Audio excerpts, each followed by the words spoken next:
Sahabat-sahabat dan saudara-saudariku serta jemaat yang diberkati, dikasihi, dan diselamatkan, ditebus oleh Yesus Kristus Tuhan kita.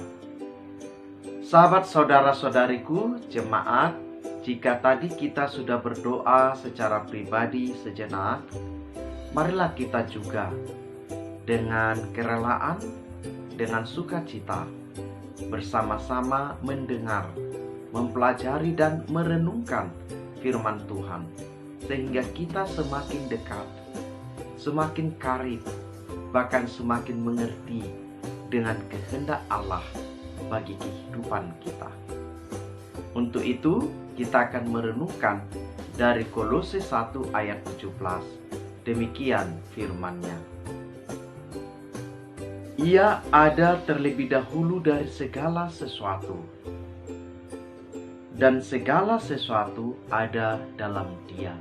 Demikian firman Tuhan, sebagaimana dikatakan oleh Yesus Kristus, bahwa orang yang berbahagia ialah orang yang mendengarkan dan yang memelihara firman-Nya di dalam kehidupan. Saudara dan saya serta seluruh jemaat yang diberkati Tuhan, jika demikian, marilah kita menyatakan untuk hati, roh, dan diri kita bahwa kita adalah orang yang berbahagia. Dengan mengatakan, aku berbahagia, maka kita akan berbahagia. Kita berbahagia bukan karena kita telah menerima apa yang kita ingini, apa yang kita kehendaki, tetapi kita berbahagia karena kita merasakan pengalaman kita ada bersama Tuhan dan Tuhan ada bersama kita, sehingga kita memiliki pengalaman baru, yaitu pengalaman bersama Tuhan. Sahabat, saudara-saudari yang diberkati Tuhan, teks yang baru saja kita bacakan, yaitu surat Paulus kepada jemaat Kolose. Paulus mengajak jemaat Kolose untuk melihat, meyakini, dan percaya bahwa Yesus Kristus adalah yang utama, bahwa Yesus Kristus ada sebelum segala sesuatu ada, dan Yesus Kristus ada di dalam segala sesuatunya. Dengan demikian Paulus mau mengatakan tentang keutamaan Kristus bagi orang percaya. Sahabat-sahabat yang diberkati Tuhan, yang dikasihi oleh Allah, jika demikian, maka dapat kita katakan bahwa tidak ada peristiwa di dalam dunia ini yang tidak diketahui Allah.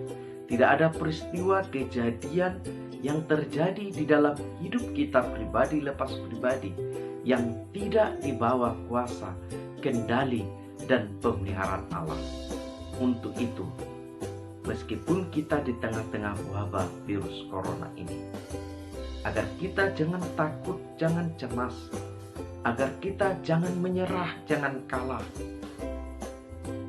Karena banyak orang menderita bukan karena serangan corona, tapi karena serangan ketakutan, kecemasan, ketertekanan.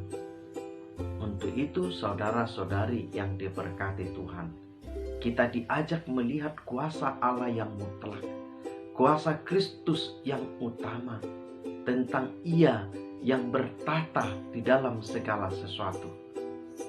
Maka saudara-saudari yang diberkati Tuhan, jika kita diperhadapkan dengan kesukaran-kesukaran, kita tahu sekarang bahwa Allah tidak diam, bahwa Allah tidak berhenti, bahwa Allah sedang bekerja untuk mendatangkan kebaikan bagi orang yang berkenan kepadanya.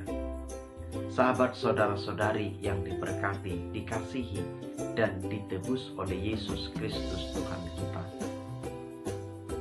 jika di dalam kehidupan kita menghadapi seolah-olah setiap pintu tertutup, maka percayalah Allah akan membuka pintu yang lain.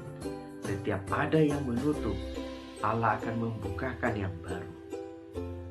Maka kepada kita diajak 3 langkah yang penting untuk kita renungkan, yaitu yang pertama, kita diajak untuk punya langkah percaya.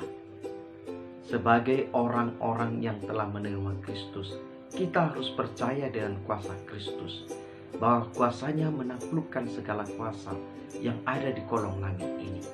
Karena kuasa namanya lah kuasa yang sungguh dahsyat. Maka kita harus percaya untuk menjalani hidup ini. Langkah yang kedua adalah berserah. Berserah bukan menyerah.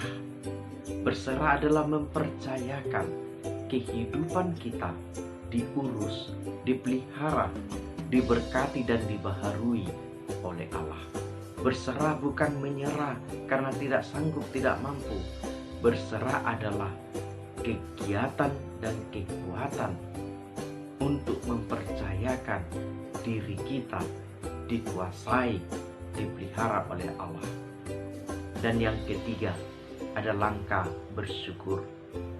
Kita diajak saudara-saudari, apapun yang terjadi, kita harus bersyukur karena kita adalah miliknya Kristus. Dan Kristus adalah milik kita.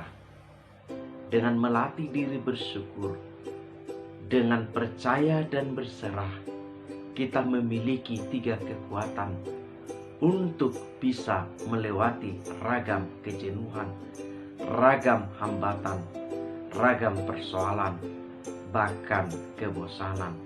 Sahabat-sahabat yang diberkati Tuhan, maka Paulus mengajak kita melihat bahwa Allah berkuasa penuh atas hidup kita. Allah berkuasa penuh atas dunia ini. Allah berkuasa penuh atas apapun yang sedang berlangsung dalam dunia ini. Maka Yesus tidak akan pernah membiarkan kita, tetapi Dia ada di dalam segala sesuatu untuk memberkati, untuk memenangkan kita, dan untuk memberikan kepada kita damai sejahtera. Sahabat-sahabat yang diberkati Tuhan, mari terus kita melihat Tuhan membuka pintu-pintu meskipun dunia ini ingin menutupnya. Mari kita lihat Tuhan senantiasa punya cara untuk mengatasi keterbatasan kita karena Dia tidak terbatas. Maka marilah kita percaya, berserah, dan bersyukur. Tuhan Yesus memberkati.